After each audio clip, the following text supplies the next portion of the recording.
The train from Capri's ferry port to Naples took less than an hour, but it felt like crossing into a different world. Capri had been serene, elegant, organized. Naples was chaos. Glorious, vibrant, overwhelming chaos. The moment we stepped off the train at Napoli Central, we were engulfed by noise, crowds, scooters weaving through impossible traffic, street vendors calling out. The smell of coffee and pizza and the sea all mixing together. "This is intense," Mariana said, gripping my hand tightly as we navigated through the station. "Welcome to Naples. Most authentic city in Italy, according to everyone who loves it. Most insane city in Italy, according to everyone else." We were heading to our hotel when I heard a familiar voice calling my name. "Peter, Mariana, over here." I turned and saw Kevin Morrison waving from near the exit, backpack on, grinning like an idiot. "Kevin, what are you doing here?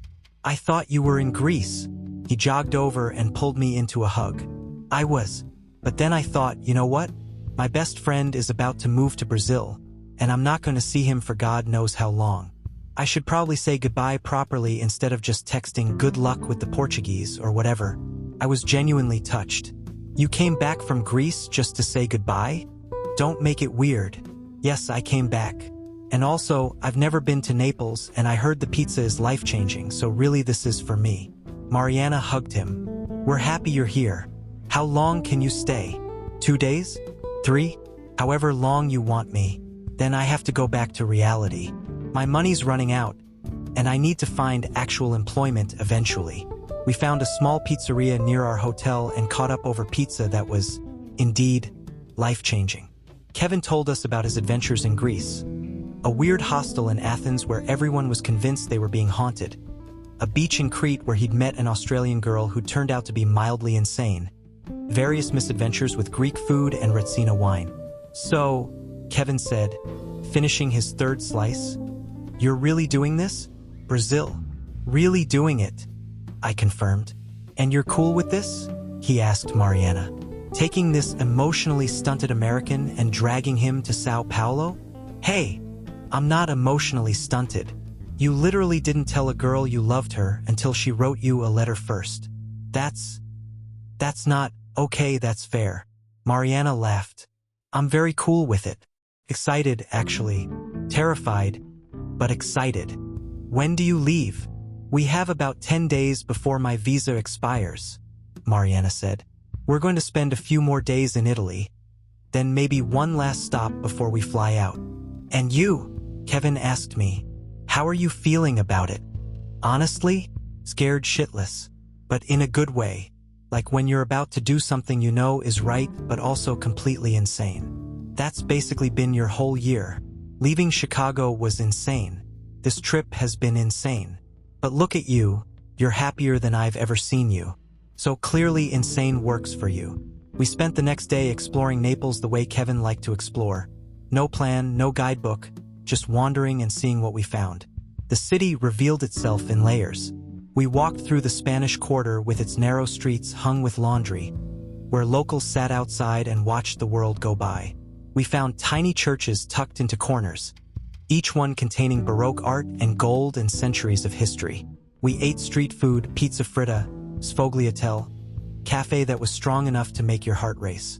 "This city is insane," Kevin said as we watched 2 scooters have an argument in the middle of traffic while everyone else just went around them. "I love it." That afternoon, Kevin suggested we visit Napoli Sotterranea, Naples Underground. He'd read about it online. A network of tunnels, aqueducts, and spaces beneath the city, carved out over thousands of years. "It's supposed to be incredible," Kevin said. "Ancient Greek quarries, Roman aqueducts, World War II shelters, all stacked on top of each other. It's like the city's entire history is still there underground." "That sounds amazing," Mariana said. "Let's do it."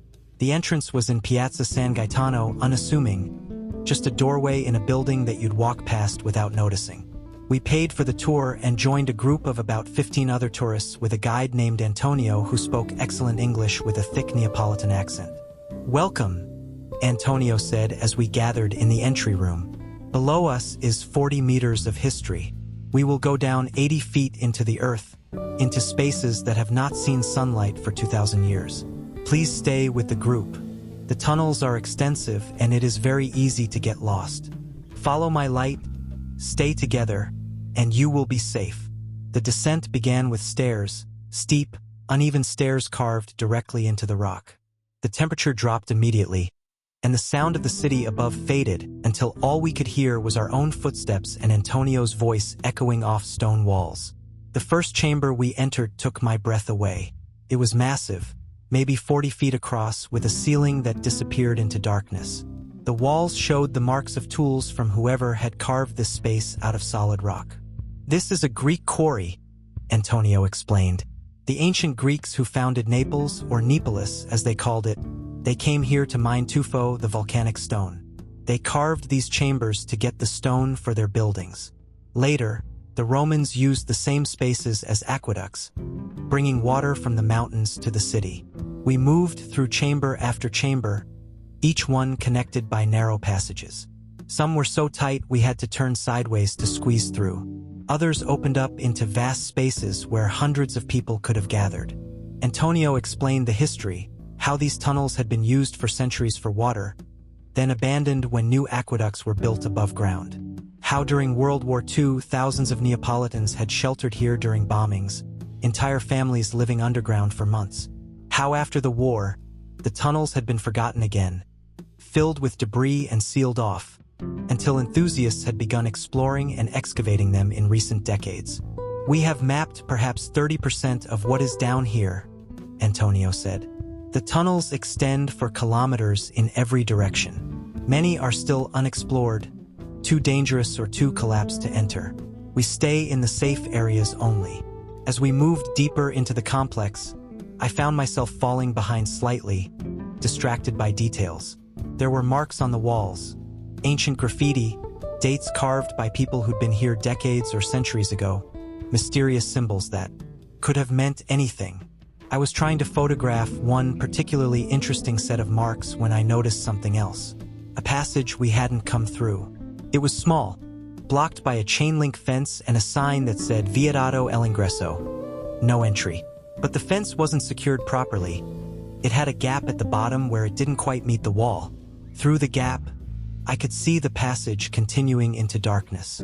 And on the wall just inside, barely visible, were more marks, different from the ones in the main tunnels. Older looking, more deliberate. I knew I shouldn't. After Capri, after promising Mariana I wouldn't chase every mystery, I knew I should just leave it alone. But it would only take a minute, just to see what was down there, just to get a closer look at those marks. 1 minute, that's all. I glanced ahead. The group was moving into the next chamber. They wouldn't even notice I was gone. I squeezed through the gap in the fence. The passage was narrower than the main tunnels, the ceiling lower. I had to duck slightly as I moved forward, using my phone's flashlight to illuminate the way. The marks on the wall were fascinating, symbols that looked older than Roman, maybe even older than Greek. Some kind of primitive map or warning system, perhaps.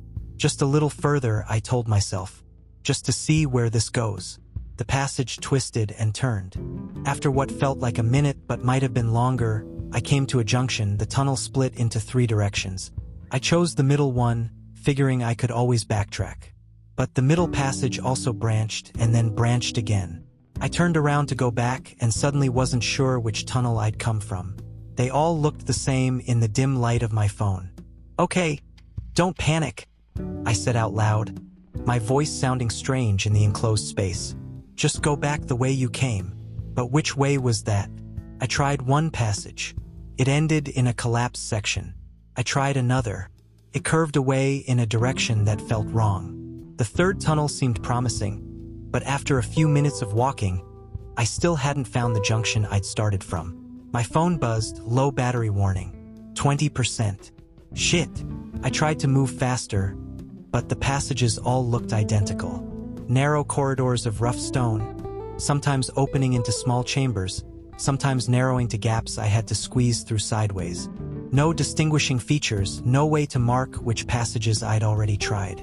My phone buzzed again, 10%. I tried calling out. "Hello? Antonio?" Group? Anyone? My voice echoed, but no response came. I checked for cell signal. Nothing. Of course there wasn't. I was 40 meters underground in stone tunnels. 5% battery. I was trying to decide which direction to try next when my phone screen went dark. The battery was dead. Complete darkness. The kind of dark that doesn't exist above ground, where there's always some ambient light, some reflection. This was absolute, total blackness. I couldn't see my hand in front of my face. Panic started to set in. I was lost in a labyrinth of ancient tunnels with no light, no phone, no way to call for help. No one knew where I was. I'd impulsively separated from the group to explore a blocked-off area without telling anyone. "Don't panic," I said out loud again. Panicking doesn't help. But my heart was racing and my breathing was getting faster. The walls felt like they were closing in. I'd never been claustrophobic before, but in that absolute darkness, I could feel the weight of the stone around me. Above me, the crushing knowledge that I was trapped under 40 meters of earth with no way out. I tried to think logically. Antonio had said to follow the light, stay with the group. But there was no light. There was no group. There was only darkness and stone and my own racing heart. I put my hand on the wall and started walking, slowly, carefully, following the wall. Basic maze logic. Follow one wall consistently and you'll eventually find the exit. Unless you're in a maze with loops or dead ends, in which case you'll just walk in circles forever. Don't think about that. I walked for what felt like hours but was probably only minutes. My hands scraped against rough stone. Once, I stumbled over something on the ground. Rubble, maybe, or just an uneven floor, and fell, hitting my head against the wall. Pain exploded across my temple and I felt warm wetness. Blood. "Fuck!" I gasped, pressing my hand to my head. The blow disoriented me. I'd lost track of which direction I'd been walking. I stood still, trying to get my bearings, but in absolute darkness, up and down were the only directions I could distinguish. Time lost all meaning. I might have been walking for 5 minutes or 5 hours. The darkness played tricks on my eyes. I'd see shapes that weren't there, lights that flickered at the edges of my vision but disappeared when I turned toward them. The claustrophobia was getting worse. My breathing was shallow and fast. My hands were shaking. I knew I was probably going into shock, from the head injury, from the fear, from the sensory deprivation of total darkness. I tried to calm myself by thinking about Mariana. She'd be worried by now. She'd have realized I was missing. They'd send help. They had to send help. But what if they couldn't find me? What if I'd gone too deep into the unexplored sections? Antonio had said 30% of the tunnels were mapped. What if I was in the 70% that weren't? I could die down here. People could search for days and never find me. Mariana would have to go back to Brazil not knowing what happened to me. Kevin would blame himself for suggesting we come here. "Stop it," I said firmly. "Stop catastrophizing. You're not going to die. You're going to be found." But sitting there in the darkness, with a bleeding head wound and no sense of direction, that belief felt increasingly hollow. I don't know how long I sat there. Long enough that the terror started to fade into a dull acceptance. Long enough that I started getting sleepy, which I knew was bad. You're not supposed to fall asleep with a head injury. But the darkness was so complete, and I was so tired, and closing my eyes versus keeping them open made no difference when there was nothing to see anyway. I might have drifted off. I might have been dreaming. But suddenly I heard something. A voice, distant but definite. "Peter, Peter, Kevin." That was Kevin's voice. I tried to stand, stumbled, caught myself against the wall. "Here. I'm here." I shouted as loud as I could, over and over. "Here, Kevin. I'm here. Keep shouting." Kevin's voice came back, closer now. "I'm following your voice." I kept yelling, my throat going raw, until finally I saw it. A light. A beautiful, powerful LED beam cutting through the darkness. And then Kevin was there, his flashlight blinding after so long in darkness, and I'd never been so happy to see another human being in my entire life. "Jesus Christ, Peter," Kevin said, kneeling beside me. "You're bleeding. What the hell happened?" "Got lost," I managed. "Hit my head." Phone died. I'm sorry. I'm so sorry. Save it. Let me see the wound. He examined my head with gentle fingers, his flashlight showing the concern on his face. It's not too bad. Scalp wounds always bleed a lot. But we need to get you out of here and checked properly. How did you find me? Well, when Antonio did a head count and you weren't there, Mariana freaked out.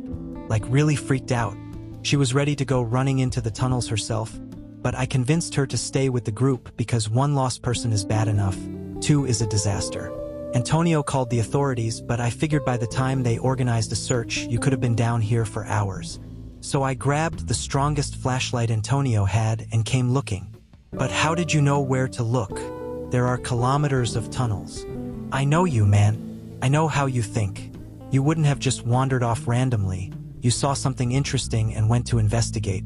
So I looked for the most interesting thing near where we last saw you. Found the blocked passage with the loose fence. Figured that was exactly the kind of thing you couldn't resist. He was right. He knew me too well. After that, Kevin continued, it was just logic and intuition. Following tunnels that looked like they led deeper, avoiding dead ends, listening for any sounds.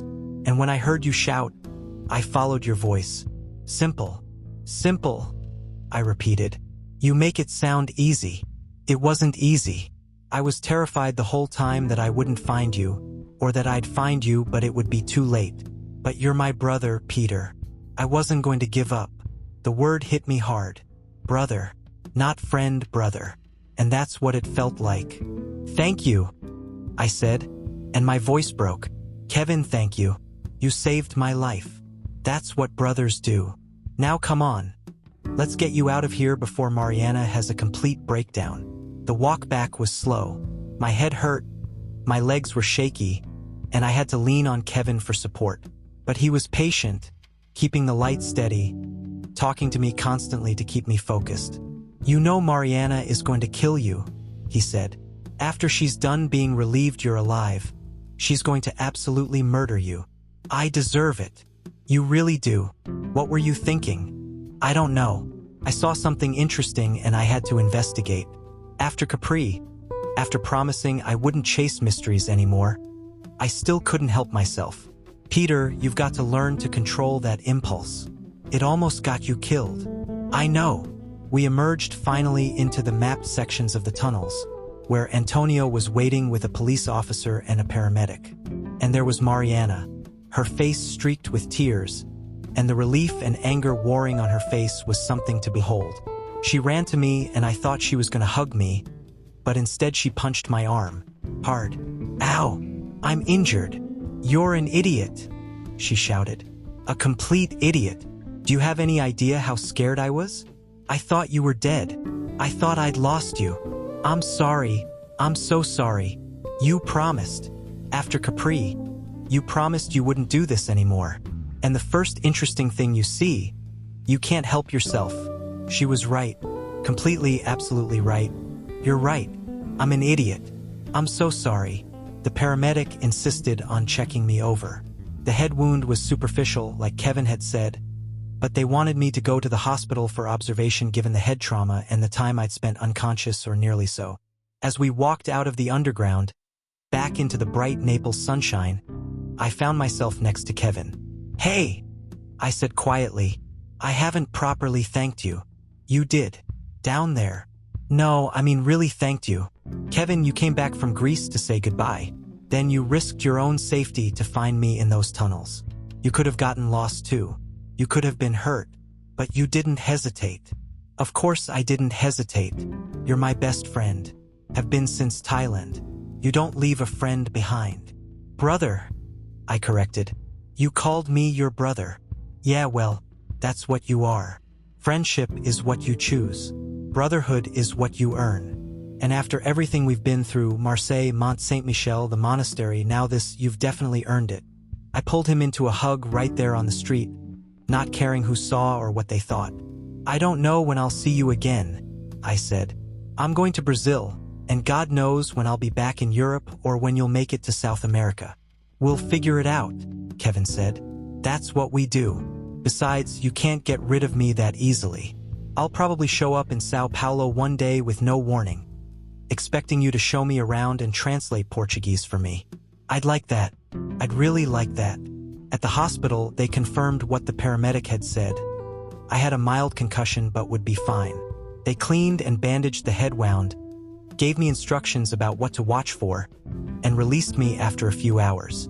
That evening, the three of us sat at a restaurant overlooking the bay, eating pizza and drinking wine, and it felt like the end of something. Not in a sad way, but in a complete way. A chapter closing. So this is it, Kevin said. You guys are really leaving, going to Brazil. In about a week, Mariana confirmed. And you, Kevin said to me, you almost died today because you can't help investigating mysteries. What are you going to do about that? Honestly, I don't know. It's like an addiction. I see something that doesn't fit and I have to know more. Even after promising Mariana I wouldn't, even after Capri, I still couldn't stop myself. Maybe, Mariana said carefully, you shouldn't try to stop completely. Maybe you just need to channel it better. Find a way to investigate things that doesn't involve risking your life or ignoring me. What do you mean? I don't know exactly, but you're good at finding things, at solving mysteries, at uncovering stories that have been forgotten. Maybe there's a way to do that professionally. Research, journalism, documentary work. Something where your curiosity is an asset rather than a liability. That's actually a good idea, Kevin said. Peter, you've discovered all these things. Alessandro's violin, the Naldini painting, the monastery tunnels. You've got a gift for it. You just need to learn to do it safely and responsibly. And not alone, Mariana added. Not sneaking off without telling anyone. If you want to investigate something, we do it together. We plan it. We take precautions. But you don't disappear into dark tunnels by yourself. I thought about it. Could I channel this compulsion into something constructive? Could I find a way to satisfy my curiosity without risking my life or relationships? I'll think about it, I said. In Brazil, I'll have to figure out what to do for work anyway. Maybe there's something there. Just promise me one thing, Kevin said. Whatever you do, wherever you end up, don't lose this. Don't let routine and responsibility turn you back into the guy you were in Chicago. Stay curious. Stay adventurous. Just maybe be a little less reckless about it. I can do that. We raised our glasses in a toast. To reckless adventure, Kevin said. To brotherhood, I added. To surviving despite ourselves, Mariana finished. We clinked glasses and drank, and I looked at the two people at this table. The best friend who'd risked everything to save me, the woman who'd chosen to love me despite my flaws, and felt overwhelmingly grateful. My life had changed so much since leaving Chicago. I'd gone from isolated and miserable to connected and purposeful. I'd discovered that I was capable of bravery and love and growth. I'd found people worth risking everything for. And now I was about to embark on the biggest adventure yet. Moving to a new country, learning a new language, building a life with Mariana from scratch. It was terrifying, but I was ready. The next morning, Kevin left early for the train back to Greece. Our goodbye was emotional but not drawn out. We'd said everything that needed saying. Take care of yourself, Kevin said, hugging me tight.